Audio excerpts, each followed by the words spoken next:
And you don't even just have to worry about cash flow for your projects themselves. At the same time, you have to have enough cash flow to cover the projects, but you also have to be able to run a business. There's overhead costs that, Gotta keep your lights on. You have to keep your lights on. You have rents, you have, admin office employees that still need to be paid in their benefits. You have, there's certain costs that go into running a business that you have to have enough cash flow to cover that, not only just the projects themselves.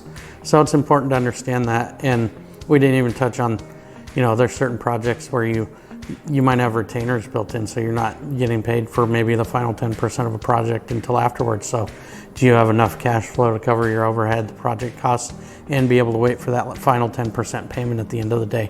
There's different nuances that go into managing cash flow and ensuring that you don't want to get into that bad trend of taking the profits and the cash that's from other projects to fulfill projects that you're working on. That's just a vicious cycle that you get into when you're, what's that phrase? But you're robbing Peter to pay Paul in certain situations, and then it becomes a snowball effect, and it just gets worse and worse because you're always playing the catch-up game at that point.